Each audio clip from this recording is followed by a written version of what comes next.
Cerita kali ini adalah kisah yang nyata yang dialami oleh aku.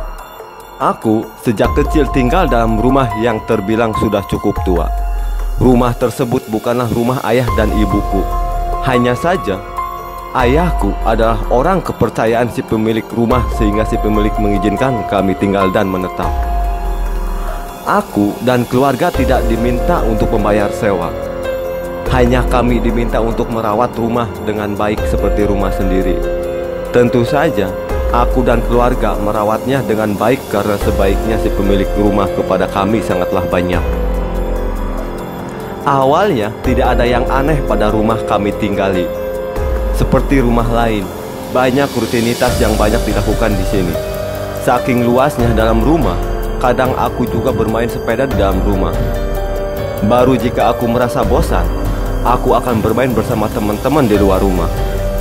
Dengan kata lain, meskipun rumah yang aku huni adalah rumah tua, tetapi aku merasa nyaman. Meski kadang ada yang mengatakan bahwa rumah tua cenderung menyeramkan, tetapi sampai detik ini belum pernah aku mengalami kejadian mistis di rumah yang aku tinggali. Pada suatu ketika, saudaraku meminta izin untuk menginap karena besok harus melaksanakan UAS. Kebetulan rumah si aku dan sekolah saudara jaraknya cukup dekat. Saudara si aku ini tidaklah sendiri, tetapi ia mengajak seorang teman untuk menemaninya.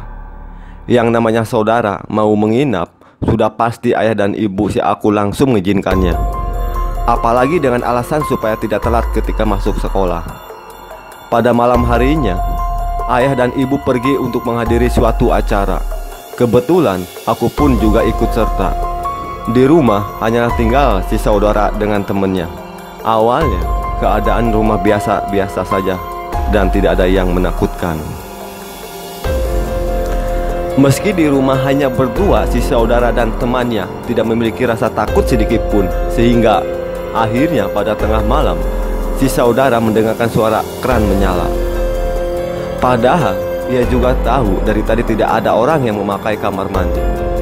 Bulu kuduk ia dan temannya tentu saja langsung merinding.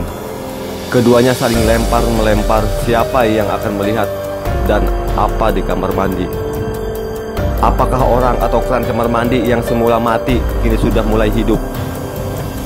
Setelah bermusyawarah, mereka sepakat untuk menengok kamar mandi bersama-sama.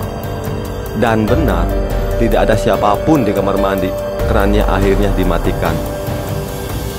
Langsung saja mereka berlari ke kamar dan memaksakan untuk tidur. Mereka berharap si aku dan orang tuanya segera datang.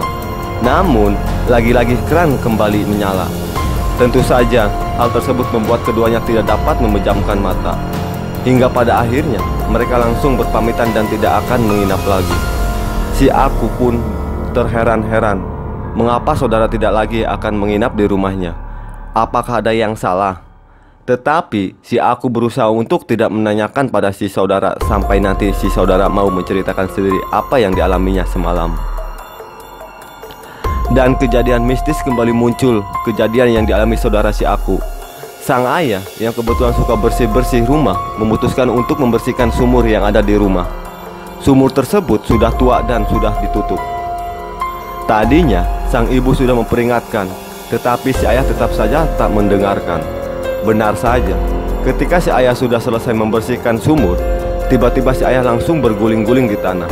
Ia mengatakan bahwa badannya sakit semua. Padahal tadi baik-baik saja.